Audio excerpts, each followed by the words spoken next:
నమస్తే వి digital news కి స్వాగతం. నా పేరు మీనా. వార్తల ముందుగా ముఖ్యాంశాలు.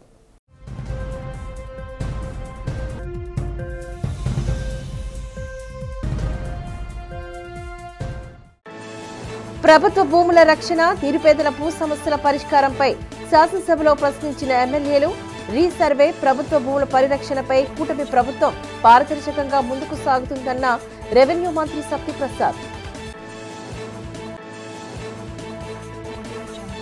శాసనసభలో తలసేమియా బాధితుల ఆర్థిక సమస్యపై గలం విప్పిన Visakha north MLA Vishnukumar Raju. Thalassemia బాధితులకు ప్రభుత్వం అండగా నిలిచి ఆర్థికంగా ఆదుకోవాలి అంటూ విజ్ఞప్తి. గాజ్వాక ఏపీఐఐసి భూ బాధితుల సమస్యలపై అసెంబ్లీ వేదికగా రెవెన్యూ మంత్రిని ప్రశ్నించిన గాజ్వాక ఎమ్మెల్యే పల్లా శ్రీనివాస్. ప్రణాళికబద్ధంగా సమస్యను పరిష్కరిస్తామన్న రెవెన్యూ మంత్రి అనగాని సత్యప్రసాద్. విశాఖలో వైసీపీ ఆధ్వర్యంలో విజయవంతంగా జరిగిన యువత పోరు కార్యక్రమం. ఎన్నికల మేనిఫెస్టో హామీ అమలు చేసి యువతకి ఫీజు రియంబర్స్మెంట్, నిరుద్యోగ భృతి ఇవ్వాలి అని డిమాండ్ చేసిన వైసీపీ నేతలు. ప్రభుత్వ భూముల పరిరక్షణ, పేదల భూ సమస్యలపై కూటమి ప్రభుత్వం పారదర్శకంగా పనిచేస్తుందని, ఎన్డీఏ ప్రభుత్వ పాలన ప్రారంభం నాటి నుంచి రీసర్వేపైన ప్రణాళికబద్ధంగా ముందుకు సాగుతున్నామంటూ రాష్ట్ర రెవెన్యూ మంత్రి అనగాని సత్యప్రసాద్ తెలియజేశారు. బుధవారం జరిగిన శాసనసభ సమావేశాలలో వివిధ నియోజకవర్గాల ఎమ్మెల్యే ప్రస్తావించిన భూ సమస్యలపై ఆయన సమాధానం చెప్పారు. గత పాలకుల రీసర్వేలో అనేక సమస్యలు ఉన్నాయని అన్నారు. వాటిని పరిష్కరించేందుకు తాము నిరంతరం అధికారులు, స్థానిక ప్రజాప్రతినిధులతో చర్చిస్తున్నట్లు వెల్లడించారు. భూముల రీసర్వే విషయంలో అనేక గ్రామ సభలు నిర్వహించి వారి నుంచి అర్జీలు స్వీకరించి వాటిపై దృష్టి సారించడం జరుగుతోందని అన్నారు.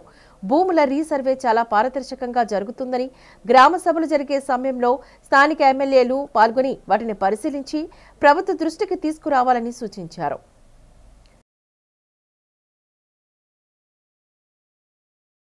ఎమ్మెల్యేలు ప్రభుత్వ పాఠశాలను దత్తత తీసుకుని నిధులు సమకూర్చడం ద్వారా అభివృద్ధి చేయాలి అంటూ మంత్రి నారా లోకేష్ పిలుపునిచ్చారు. స్థానికంగా సీఎస్ఆర్ నిధులు ఇతర కార్యక్రమాల ద్వారా సమకూర్చుకోవచ్చునని అన్నారు. ఉపసభాపతి రఘురామకృష్ణరాజు ప్రాతినిధ్యం వహిస్తున్న ఉండి నియోజకవర్గంలో పాఠశాలను తాను సందర్శించినట్లుగా తెలిపారు. స్థానికంగానే నిధులు సమకూర్చుకొని అద్భుతంగా అభివృద్ధి చేసినట్లు ఆయన పేర్కొన్నారు. అసెంబ్లీ ప్రశ్నోత్తరాల సమయంలో ఎమ్మెల్యేలు వేమిరెడ్డి, ప్రశాంత్ రెడ్డి, కోల లలిత కుమారి, గౌతు శిరీష, పల్లె సింధూరారెడ్డి మనబడి మన భవిష్యత్ రెండో దశ పనులపై అడిగిన ప్రశ్నకు మంత్రి లోకేష్ సమాధానాలిచ్చారు. రాష్ట్రంలోని మనబడి మన భవిష్యత్తు పథకంలో ఫేజ్ 1, 2, 3 కింద చేపట్టిన పనుల వివిధ దశల్లో ఉన్న వాటిని దశలవారీగా పూర్తి చేస్తామని చెప్పారు. గత ప్రభుత్వం చేపట్టిన ఫేజ్ 1, 2లోనే అనేక పనులు పెండింగ్ లో పెట్టారని అన్నారు. పాఠశాలలకి దూరం అయ్యారు అధ్యక్ష. గత ప్రభుత్వం అనేక మాటలు చెప్పారు కానీ చేతల్లో చూస్తే ఇది రియాలిటీ అధ్యక్ష. గౌరవ సభ్యులందరూ జియో 117 గురించి చాలా సుదీర్ఘంగా మాట్లాడారు, చర్చించాం. ఇంతేకాదు మేము కూడా మొన్న ఒక వర్క్ షాప్ పెట్టుకున్నాం. జియో 117 గురించి డిస్కస్ చేసినాక ఆల్టర్నేటివ్ మార్గం ఎంచుకునే దానికి వర్క్ షాప్ కూడా పెట్టాం అధ్యక్ష. మీరు చూస్తే జియో 117 ద్వారా 10 మంది విద్యార్థుల కన్నా తక్కువ ఉన్న పాఠశాలలు గతంలో 1215 ఉంటే అధ్యక్ష, గత ప్రభుత్వం చేతకాంతనం వల్ల అది 5507 పాఠశాలలకు పెరిగింది అధ్యక్ష.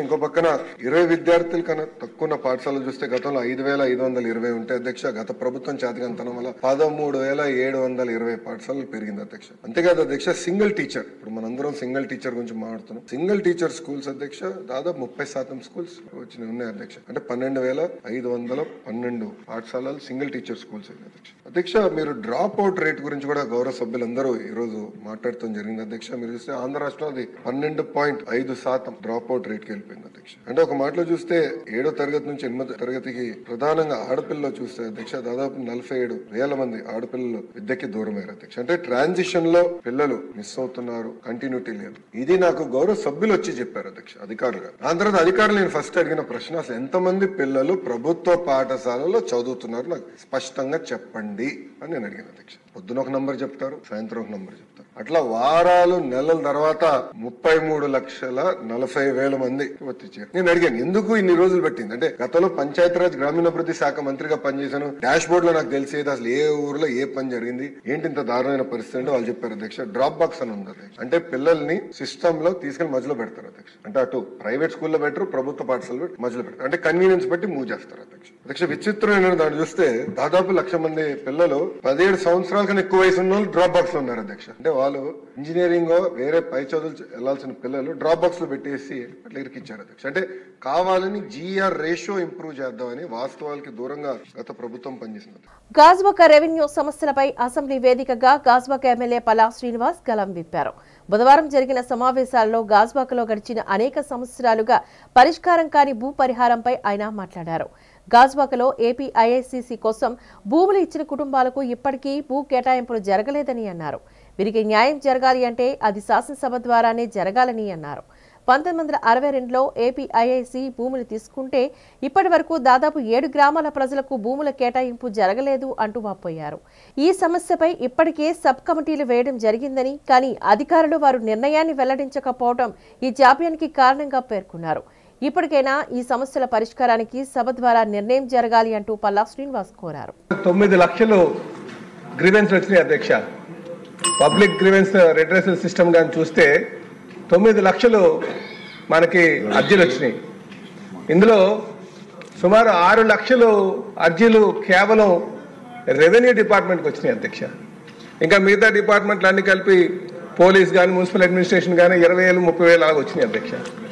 అయితే వీటికి పరిష్కారం అన్నది ఒకసారి ఆలోచిస్తే అధ్యక్ష, దీనికి పరిష్కారం ఈ అసెంబ్లీ ద్వారా పరిష్కారాలు రావాలి అధ్యక్ష.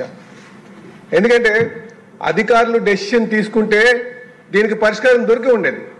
అధికారులు డెసిషన్ తీసుకునేటువంటి పరిస్థితి లేదు అధ్యక్ష. ఎందుకు లేదంటే కొన్ని సందర్భాల్లో ఈ సబ్ కమిటీలు, ఈ అసెంబ్లీ ద్వారా సబ్ కమిటీలు ఫామ్ అయ్యి వారు దీన్ని ఒక క్షుణ్ణంగా పరిశీలించి అధికారులతో సంప్రదించి మనకున్నటువంటి రూల్ పొజిషన్ చూసి దానికి నిర్ణయాలు తీసుకోవాల్సినటువంటి అవసరం ఉంది అధ్యక్ష. అప్పుడే దానికి పరిష్కారం వస్తుంది. ఉదాహరణ అధ్యక్ష, మా గాజువాకలకు సంబంధించి ఏపీఐసికి సంబంధించిన ల్యాండ్స్ ఉన్నాయి అధ్యక్ష. ఈ ల్యాండ్స్ సుమారు ఐడిసి కింద 1962 నుంచి ఇప్పటి వరకు కూడా రిక్వైర్ చేసుకొచ్చారు. అక్కడ గ్రామాలు కొన్ని 7 గ్రామాలు ఉన్నాయి అధ్యక్ష. ఫకీర్ తఖ్యా అని చెప్పేసి, వడ్లపూడని, తుంగలం అని, చటివన్పాలెం అని చెప్పేసి ఈ గ్రామాలకి దాని చుట్టూ ఉన్నటువంటి ఆ గ్రామాల చుట్టూ ఉన్నటువంటి ల్యాండ్స్ తీసుకొని భవిష్యత్తులో ఈ గ్రామంలో ఉన్నటువంటి వారు జనాభా పెరిగితే వాళ్ళ అవసరాలతో కొన్ని ల్యాండ్స్ పెట్టారు. ఆ ల్యాండ్స్ డిస్ట్రిబ్యూట్ చేయాలి అధ్యక్ష. ఆ డిస్ట్రిబ్యూషన్ కోసం ఇంతవరకు కూడా ఎవరు నిర్ణయాలు తీసుకోలేదు అధ్యక్ష. ఎందుకంటే తలసేమియా బాధితులకు రేషన్ కార్డు ఆధారంగా పెన్షన్ అందించడం కాకుండా వారి వ్యాధిని దృష్టిలో పెట్టుకుని వారికి పెన్షన్ అందేలా ఆరోగ్య శాఖ చర్యలు చేపట్టాలి అంటూ Visakha north MLA BJP floor leader Perimatsa Vishnukumar Raju కోరారు. అసెంబ్లీ సమావేశంలో ప్రశ్నోత్తరాల్లో ఆయన మాట్లాడారు. ఇప్పటి వరకు తలసేమియా రోగులకు వైట్ కార్డు ఆధారంగానే నెలకు 10,000 రూపాయలు అందిస్తున్నారని, ఇతరులకు ఎటువంటి సాయం చేయడం లేదని అన్నారు. ప్రైవేటు ఉద్యోగి లేదా ఇతర పనులు చేసుకునే సామాన్యులకు లేదా వారి కుటుంబ సభ్యులకు తలసేమియా వ్యాధి వచ్చినట్టు అయితే వారు ఏ విధంగా మందులు, రక్తం కొనుగోలు చేయగలరు అంటూ ప్రశ్నించారు. వైట్ కార్డు అనే పద్ధతి కాకుండా పేషెంట్ పరిస్థితి, వారి కుటుంబ ఆర్థిక పరిస్థితి దృష్టిలో పెట్టుకుని పెన్షన్ ఇవ్వాలని సభ ద్వారా ఆరోగ్య శాఖ మంత్రిని ఆయన కోరారు. అధ్యక్ష, దురదృష్టవశాత్తు ఎవరికన్నా తలసేమియా వ్యాధి కనుక వస్తే వాళ్ళు పడే ఇబ్బందులు అంతా ఇంత కాదు అధ్యక్ష. నెలవారీ ఖర్చులే ఆ తలసేమియా పేషెంట్స్కి జరిగే ఖర్చు కనీసము 15,000 నుంచి 25,000 రూపాయల వరకు అవుతుంది అధ్యక్ష. గౌరవ మంత్రివర్యులు నేను అడిగిన క్వశ్చన్కి అన్నిటికీ కూడా చాలా పాజిటివ్ రిప్లై ఇచ్చారు అధ్యక్ష. అంటే ఏదో తలసేమియా రోగులకి నెలవారీ పెన్షన్ 10,000 రూపాయలు ఇస్తున్నారని చెప్పారు. కానీ అది కేవలం వైట్ కార్డు ఉన్న వాళ్ళకే అవుతుంది అధ్యక్ష. కనీసం నెలకి 15,000 రూపాయలు జీతం వచ్చే వాళ్ళకి ఏదైతే వాళ్ళు దురదృష్టవశాత్తు వాళ్ళ పిల్లవాడికి ఎవరైనా తలసేమియా వ్యాధి కనుక ఉంటే వాళ్ళు ఖర్చే నెలకి 20,000 25,000 రూపాయలు కూడా అయిపోయే పరిస్థితి ఉంది అధ్యక్ష. ప్రతి 20 రోజులకి కూడా పాపం వాళ్ళు 2 యూనిట్లు బ్లడ్ ఎక్కించుకోవాలి అధ్యక్ష. ఇదొక్కటే కాకుండా అధ్యక్ష, అసుండ్రా తర్వాత డెఫ్రెజిట్ అని ఒక ఖరీదైన మందులు ఉన్నాయి అధ్యక్ష. వారు మందులు కంపల్సరీగా వేసుకోవాల్సిన అవసరం ఉంది అధ్యక్ష. ఆ మందులు వేసుకుంటేనే కానీ వాళ్ళకి ఆరోగ్యం కుదుటపడదు. అట్లాగే లివరు తర్వాత హార్ట్ కూడా పూర్తిగా దెబ్బతినే పరిస్థితి ఉంది అధ్యక్ష. ఎప్పుడైతే ఈ మందులు వేసుకున్న తర్వాత దానికి మళ్ళీ కౌంటర్గా ఈ మందులన్నీ వేసుకోవాల్సిన పరిస్థితి ఉంది అధ్యక్ష. కాబట్టి ఏదైతే ప్రభుత్వము 10,000 రూపాయలు ఇస్తానని చెప్తున్నారో అధ్యక్ష, అది సరిపోదు అధ్యక్ష వాస్తవానికి. అట్లాగే కేవలము ఓన్లీ వైట్ కార్డు హోల్డర్స్కి అంటే అది కరెక్ట్ కాదు అధ్యక్ష. తలసిమియాది రెగ్యులర్గా 30,000 రూపాయలు వాళ్ళకి 25,000 కనీసం అవుతున్నప్పుడు ఆ ప్రభుత్వము కొంచెం పెంచే విధంగా ఆలోచించవలసిన అవసరం ఉంది. ఎన్నికల మేనిఫెస్టోలో హామీలను అమలు చేసి ఫీజు రియంబర్స్మెంట్, వసతి దీవెన కింద ఇవ్వాల్సిన 4,000 కోట్ల బకాయిలను, నిరుద్యోగ యువతకు నెలకు 3,000 నిరుద్యోగ భృతి ఇవ్వాలి అంటూ మాజీ మంత్రి, Uttarandhra YCP regional coordinator Kurasala Kannababu, మాజీ మంత్రి, వైసీపీ నగర అధ్యక్షుడు గుడివాడ అమర్నాథ్ డిమాండ్ చేశారు.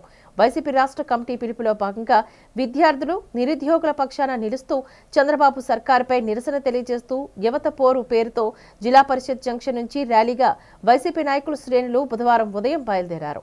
అయితే పెద్ద ఎత్తున పోలీసులకు చేరుకొని ర్యాలీని అడ్డుకున్నారు. దీంతో పోలీసులకు, వైసీపీ శ్రేణులకు మధ్య తోపులాట చోటు చేసుకుంది. అనంతరం వారంతా జిల్లా కలెక్టర్ కార్యాలయానికి చేరుకుని గేటు బయట నిరసన చేపట్టారు.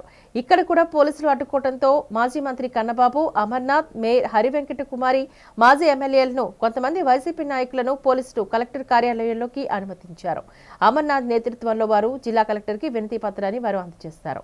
అనంతరం మీడియాతో మాట్లాడుతూ పై 3 ప్రధాన డిమాండ్లతో వినతి పత్రం కలెక్టర్కు అందజేశామని తెలిపారు. ప్రభుత్వం మీద ఒత్తిడి తీసుకొచ్చేటువంటి దానికి ఒక రిప్రజెంటేషన్ని ఆయా జిల్లా కలెక్టర్ల ద్వారా ప్రభుత్వంకి అందించేటువంటి దానికి ఈరోజు కార్యక్రమాన్ని రాష్ట్ర వ్యాప్తంగా చేపట్టడం. అందులో భాగంగా ఈరోజు విశాఖపట్నం జిల్లాలో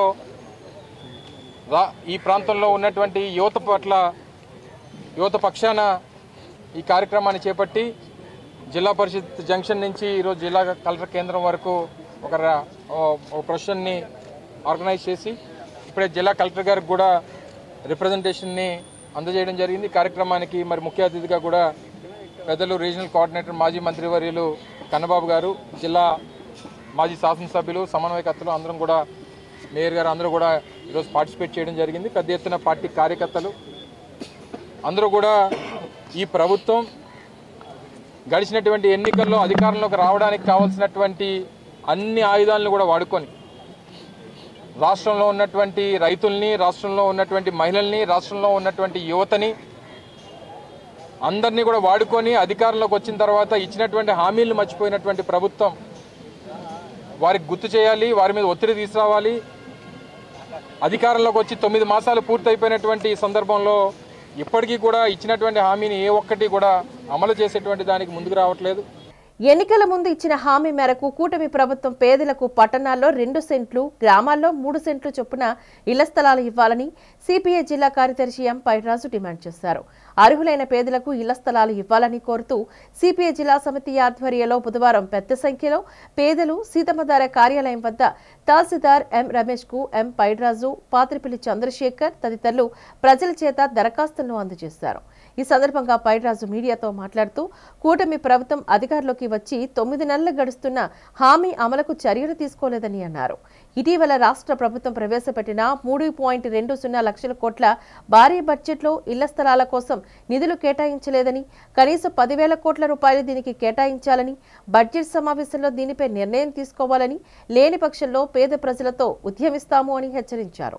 గ్రామీణ ప్రాంతాల్లో 3 సెంట్లు, పట్టణ ప్రాంతాల్లో 2 సెంట్లు అర్హులైన పేదలందరికీ, రాష్ట్ర వ్యాప్తంగా ఉన్న పేదలందరికీ కూడా మేము ఇళ్ల స్థలాలు, ఇళ్ల నిర్మాణానికి కూడా 5 లక్షల రూపాయలు మంజూరు చేస్తామని చాలా స్పష్టమైనటువంటి ప్రకటన గతంలో అధికారంలో లేనటువంటి చంద్రబాబు నాయుడు ఎవరైతే ఉన్నారో కూటమి ప్రభుత్వం ఇప్పుడు అధికారంలోకి వచ్చింది, వారు ఆ హామీని ఇవ్వడమే కాకుండా ఎన్నికల మేనిఫెస్టోలో కూడా చాలా స్పష్టంగా వాళ్ళు ప్రకటించారు. కానీ తీరా 9 నెలలు అవుతున్నా సరే అధికారంలోకి వచ్చిన ఈ విషయాన్ని వాళ్ళు ఎక్కడా కూడా స్పష్టం చేయకపోవడం చాలా దుర్మార్గమైన చర్య. విశాఖ ఉత్తర నియోజకవర్గ సమన్వయకర్త, మాజీ నెట్కాం చైర్మన్ కెకే రాజు ఆధ్వర్యంలో వైఎస్ఆర్ కాంగ్రెస్ పార్టీ ఆవిర్భావ దినోత్సవ వేడుకలు ఘనంగా జరిగాయి. ఈ సందర్భంగా 55వ వార్డు ధర్మనగర్లో వైఎస్ రాజశేఖర రెడ్డి విగ్రహానికి కెకే రాజు పూలమాల వేసి నివాళులర్పించారు. అనంతరం పార్టీ జెండాను ఆవిష్కరించి కేక్ కట్ చేశారు. ఈ సందర్భంగా ఆయన మాట్లాడుతూ ప్రజా సంక్షేమ పాలన అందించిన మహానీయుడు వైఎస్ రాజశేఖర రెడ్డి అని అన్నారు. ఆయన మరణం అనంతరం ఆయన ఆశయాలను కొనసాగించాలనే సదుద్దేశంతో వైఎస్ జగన్మోహన్ రెడ్డి పార్టీని స్థాపించి ఓదార్పు యాత్ర, ప్రజా సంకల్ప యాత్రను చేపట్టి తద్వారా ప్రజల సమస్యలు నేరుగా తెలుసుకున్నారని అన్నారు. ప్రజల ఆశీస్సులతో అత్యధిక మెజార్టీతో పార్టీని గెలిపించి ముఖ్యమంత్రిగా బాధ్యతలు స్వీకరించిన నాటి నుంచి ప్రజలు ఆశించిన విధంగా అనేక సంక్షేమ ఫలాలను ప్రజలకు అందించి అండగా నిలిచారు అంటూ కొనియాడారు. వివిధ కారణాలతో ఇప్పుడు అధికారం కోల్పోయినప్పటికీ సుమారు 40% ఓటర్లు పార్టీని విశ్వసించి ఓట్లు వేశారని, మళ్లీ వచ్చేది వైఎస్ఆర్ కాంగ్రెస్ పార్టీ ప్రభుత్వమేనని అన్నారు.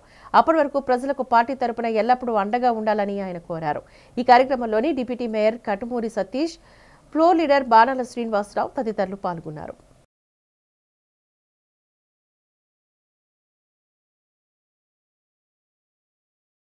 ఈరోజు వైఎస్ఆర్ కాంగ్రెస్ పార్టీ ఆవిర్భావ దినోత్సవ సందర్భంగా విశాఖ ఉత్తర నియోజకవర్గ వైఎస్ఆర్ కాంగ్రెస్ పార్టీ ఆధ్వర్యంలో ఈరోజు ఆవిర్భావ దినోత్సవాన్ని ఘనంగా జరుపుకోవడం జరిగింది.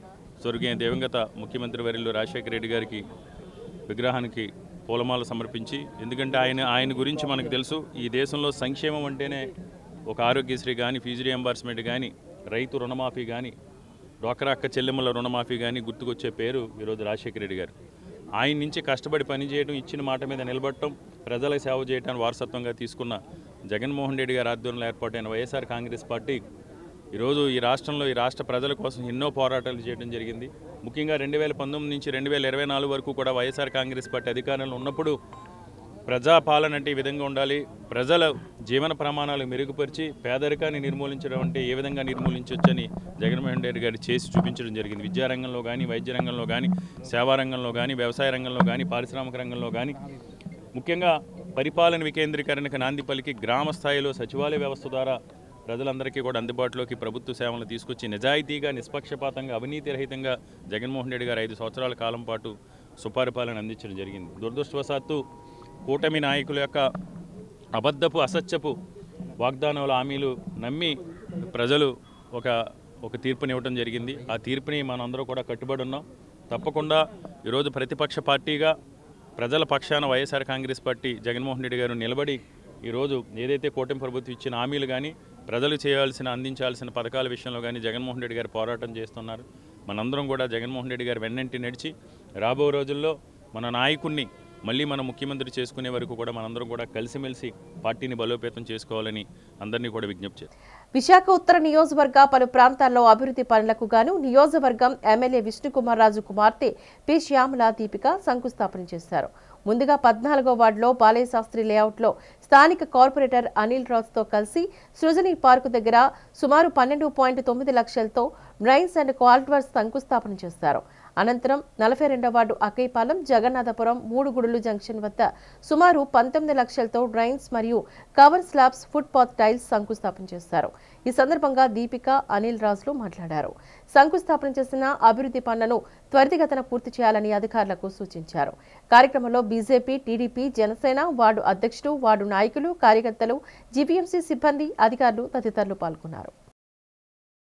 జీఎంసీ పరిధిలో 14వ వార్డులో ఉన్న సృజనా పార్క్ ఏరియాలో గౌరవ ఎమ్మెల్యే గారు విష్ణుకుమార్ రాజు గారి ఆధ్వర్యంలో లోకల్ రెసిడెంట్స్ ఒక ప్రపోజల్ పెట్టడం జరిగింది. ఆయనకి ఏదైతే ఈ కల్వర్ట్ వర్షం వచ్చినప్పుడు కొద్దిగా బాగోలేదని చెప్పేసి డ్రైనేజ్ అదిని, దాని నిమిత్తం ఆయన జీఎంసీ అధికారులతో మాట్లాడి మా వార్డులో 12,60,000 పైచిలకు అమౌంట్తో కల్వర్టు, డ్రైనేజ్ నిర్మాణానికి ఈరోజు శంకుస్థాపన కార్యక్రమం జరిగింది.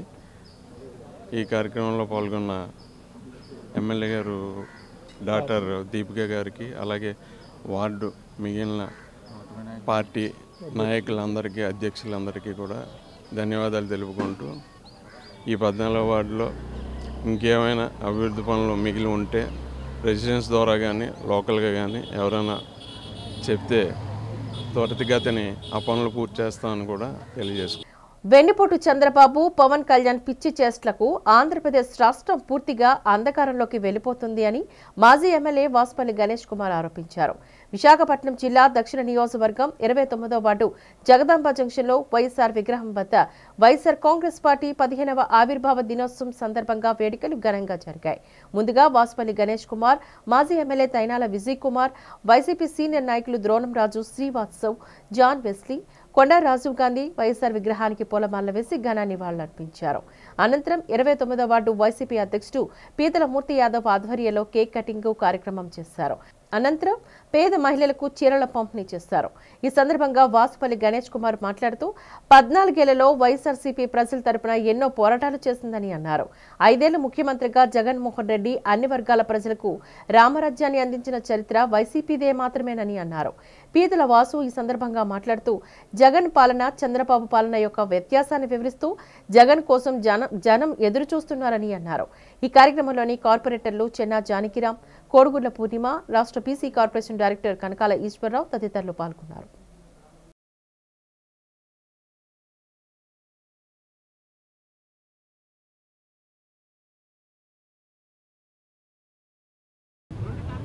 So within the span of 14 years completion లో 5 years CM చేశారు. ఓకే, తర్వాత ప్రతిపక్ష లీడర్గా గ్రేట్ ఎమర్జింగ్ లీడర్షిప్ చూపించారు in the house of the assembly. Parliament హౌస్లో 5 లక్షల మెజార్టీతో గలమెత్తి గర్జించారు. చూడండి, ఆ లెగసీ చూడండి. ఈరోజు అత్యధిక మెజార్టీతో సీట్లు ఓడిపోవచ్చు మనం, కానీ 40% ఓట్లు మెజార్టీ వచ్చింది. ఇప్పుడే ఎలక్షన్స్ జరిగితే క్లీన్ స్వీప్ చేస్తాం 3 పార్టీలని కూడా. ఇది వాస్తవం, ప్రజలు నాడిది. గడిచిన 9 నెలల్లోనే కూటమి ప్రభుత్వానికి నోకలు చెల్లాయి. యాంటీ ఇన్కంబెన్సీ డెవలప్ అయింది. భయపడతా ఉన్నారు. మేము ఈరోజు యువత పౌర్ అని చెప్పేసి చేస్తే యువత కోసం ఏదైతే ఈ కూటమి ప్రభుత్వం వంచిందో ఫీజు రియంబర్స్మెంట్ చెల్లించక ఇచ్చిన హామీ నిరుద్యోగ భృతి ఈరోజు బడ్జెట్లో చూపించక, అలాగనే మెడికల్ కాలేజెస్ని ప్రైవేట్ పరం చేస్తా ఉన్నాయి. 17 మెడికల్ కాలేజీలు జగన్మోహన్ రెడ్డి గారు నిర్మాణం చేస్తే 750 సీట్లు ఆల్రెడీ 5 కాలేజీల్లోనేమో నింపారు. రూరల్ బ్యాక్గ్రౌండ్లో ఉండే విద్యార్థులకి మెడిసిన్ సీట్ దగ్గర చేశారు.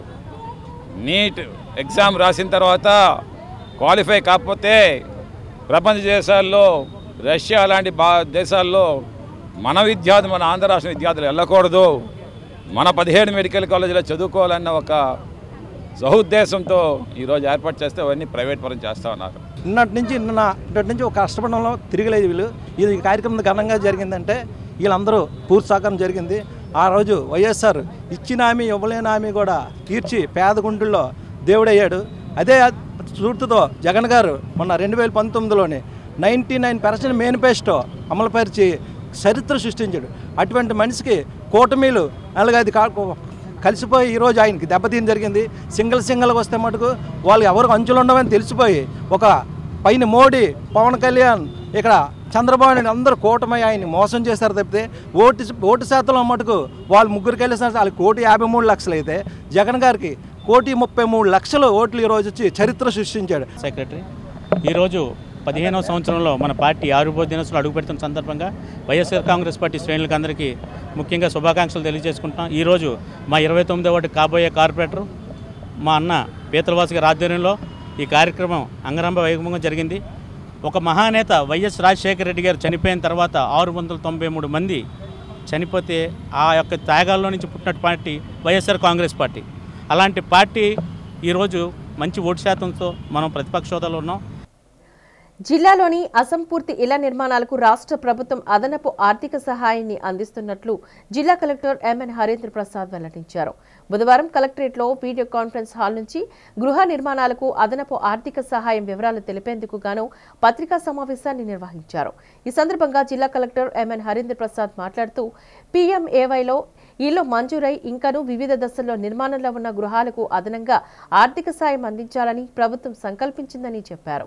ఎస్సీ, బీసీ, ఎస్టీ, పీవీజీలకు గృహాలు మంజూరై ఇంకనూ వివిధ దశల్లో అసంపూర్తిగా నిర్మాణంలో ఉన్న గృహాలను పూర్తి చేయడానికై అదనపు ఆర్థిక సహాయాన్ని అందించేందుకు అనుమతిస్తూ జీఓఆర్టీ నంబర్ 9 ద్వారా ప్రభుత్వం ఉత్తర్వులు జారీ చేస్తుందని చెప్పారు.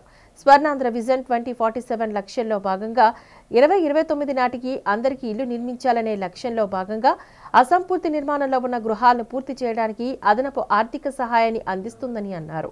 ఇల్లు ఇంకా మంజూరైను వివిధ దశల్లో నిర్మాణాల్లో ఉన్న ప్రస్తుత యూనిట్ విలువ 1.80 లక్షల రూపాయలకు అదనంగా ఎస్సీలకు 50,000, బీసీలకు 50,000, ఎస్టీలకు 75,000, పీవీటీసీలకు ₹1,00,000 చొప్పున అదనపు సాయం అందిస్తున్నట్లుగా కలెక్టర్ తెలియజేశారు. హౌసింగ్ శాఖ ద్వారా హౌసింగ్ ఫర్ ఆల్ కార్యక్రమాన్ని ఇంకా మెరుగుగా ముందుకు కొనసాగించడానికి అదనంగా ₹50,000 ప్రతి హౌసింగ్ బెనిఫిషరీకి ఇచ్చే విధంగా చర్యలు తీసుకోవడం జరిగింది. దీని మేరకు గత 10వ తారీఖు రాష్ట్ర ప్రభుత్వం జీవో 9 వెల్లడించడం జరిగింది. సో దీని ద్వారా బీసీ, ఎస్సీ బెనిఫిషరీలకు అదనంగా 50,000 ఆర్థిక సాయం ఇవ్వడం జరుగుతున్నది. ఇంతే కాకుండా ఎస్టీ బెనిఫిషరీస్కు 75,000, particularly vulnerable tribal groups PVTG బెనిఫిషరీస్కి ₹1,00,000 దాకా అదనంగా హౌసింగ్ కన్స్ట్రక్షన్ కోసం రాష్ట్ర ప్రభుత్వం ఈ బెనిఫిట్ని ప్రకటించడం జరిగింది. విప్పర్తి రామం కామేశ్వరి ఆత్మీయ సేవా ఫౌండేషన్ విశ్వ చిత్రకళా సంయుక్త ఆధ్వర్యంలో మంగళవారం సాయంత్రం విజేఎఫ్ ప్రెస్ క్లబ్లో ఏర్పాటు చేసిన జర్నలిస్టుల పిల్లల పరీక్షా పరికరాల ఉచిత పంపిణీ కార్యక్రమంలో డాక్టర్ రాంబాబు ముఖ్య అతిథిగా పాల్గొన్నారు. ఈ సందర్భంగా మాట్లాడుతూ విద్య ఊహించని విజ్ఞానాన్ని, సాధన సత్త ఫలితాన్నిచ్చే నైపుణ్యాన్ని అందిస్తుందని చెప్పారు.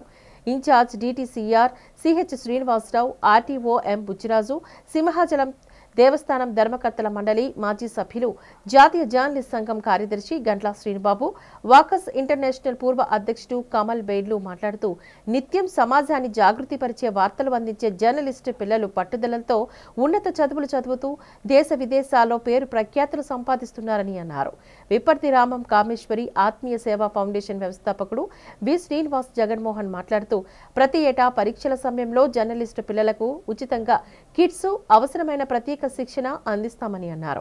International choreographer senior journalist R Nagaraju Patnaik స్వాగత ఉపన్యాసం చేసిన కార్యక్రమంలో ఇటీవల అరుదైన లివర్ శస్త్రచికిత్స విజయవంతంగా చేసిన డాక్టర్ కె రాంబాబును సత్కరించారు.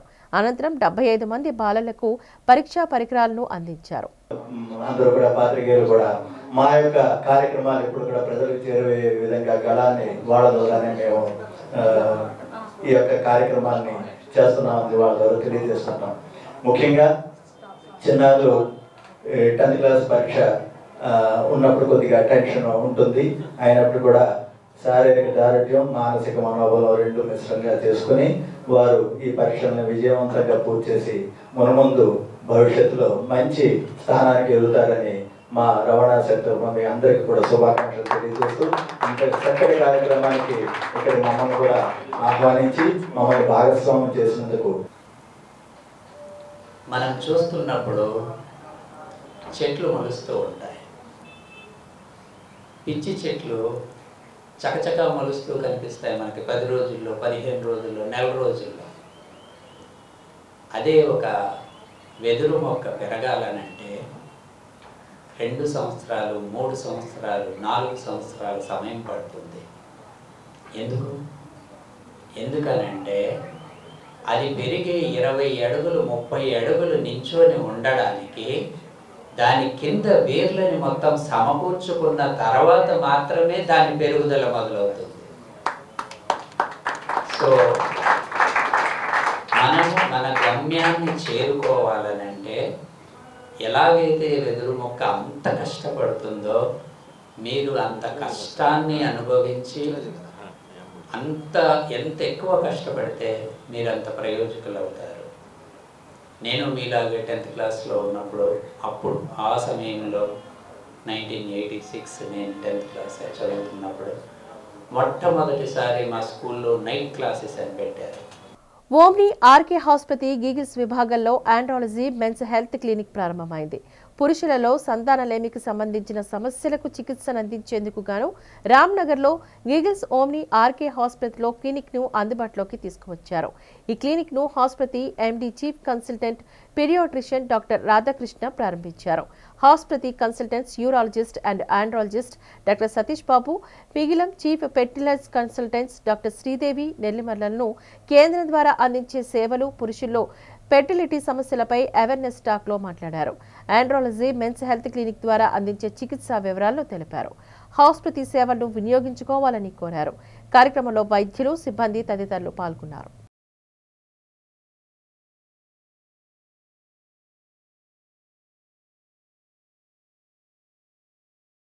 Dr. Sridevi Nelimalla from Giggles Fertility Center near Omni RK, and today we have launched andrology clinics. Dr. Satish Babu sir is going to take care of all the male infertile patients who suffer with so many problems regarding reproductive needs. So, and this facility exclusively has all the diagnostic and treatment facility, including micro TISA. Uttarandhra ఆరాధ్య దైవం, ప్రముఖ పుణ్యక్షేత్రంగా విరాజిల్లుతున్న సింహాచలం శ్రీ వరహాలక్ష్మి నరసింహస్వామి వారి నిత్య కళ్యాణం అత్యంత వైభవంగా జరిగింది. ఆర్జిత సేవల్లో భాగంగా అర్చక స్వాములు ఉత్సవమూర్తి గోవిందరాజస్వామిని ఉభయ దేవేలతో మండపాల్లో అధిష్ఠింపచేశారు. నిత్య కళ్యాణంలో పాల్గొన్న భక్తుల గోత్రనామాలతో సంకల్పం చెప్పి పాంచరత్న గమశాస్త్ర విధానంలో విశ్వక్షేణారాధన పుణ్యహవచనాలతో కార్యక్రమానికి శ్రీకారం చుట్టారు. కంకణ ధారణ, నూతన యజ్ఞోపవిత సమర్పణ, జీలకర్ర బెల్లం, మాంగళ్య ధారణ, తలంబ్రాల ప్రక్రియను గమనీయంగా జరిపించారు. మంత్రపుష్పం, మంగళ శాసనాల తర్వాత భక్తులకు వేద ఆశీర్వచనాలు, శేష వస్త్రాలు, స్వామివారి ప్రసాదాలు వారికి అందజేశారు. అనంతరం స్వామివారి అంతరాలయాన్ని దర్శనాన్ని కల్పించారు.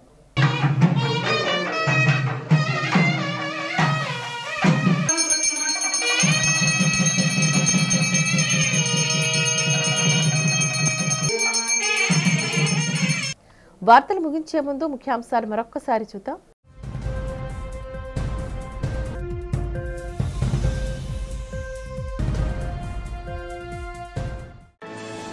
ప్రభుత్వ భూముల రక్షణ, నిరుపేదల భూ సమస్యల పరిష్కారంపై శాసనసభలో ప్రశ్నించిన ఎమ్మెల్యేలు, రీసర్వే, ప్రభుత్వ భూముల పరిరక్షణపై కూటమి ప్రభుత్వం పారదర్శకంగా ముందుకు సాగుతుందన్న రెవెన్యూ మంత్రి సత్యప్రసాద్. శాసనసభలో తలసేమియా బాధితుల ఆర్థిక సమస్యపై గలం విప్పిన Visakha north MLA Vishnukumar Raju, thalassemia బాధితులకు ప్రభుత్వం అండగా నిలిచి ఆర్థికంగా ఆదుకోవాలి అంటూ విజ్ఞప్తి. గాజ్వాక ఏపీఐఐసి భూ బాధితుల సమస్యలపై అసెంబ్లీ వేదికగా రెవెన్యూ మంత్రిని ప్రశ్నించిన గాజ్వాక ఎమ్మెల్యే పల్లా శ్రీనివాస్, ప్రణాళికబద్ధంగా సమస్యను పరిష్కరిస్తామన్న రెవెన్యూ మంత్రి అనగాని సత్యప్రసాద్. విశాఖలో వైసీపీ ఆధ్వర్యంలో విజయవంతంగా జరిగిన యువత పోరు కార్యక్రమం. ఎన్నికల మేనిఫెస్టో హామీ అమలు చేసి యువతకి ఫీజు రియంబర్స్మెంట్, నిరుద్యోగ భృతి ఇవ్వాలి అని డిమాండ్ చేసిన వైసీపీ నేతలు. ఈ వార్తలు ఇంతటితో సమాప్తం. నమస్కారం.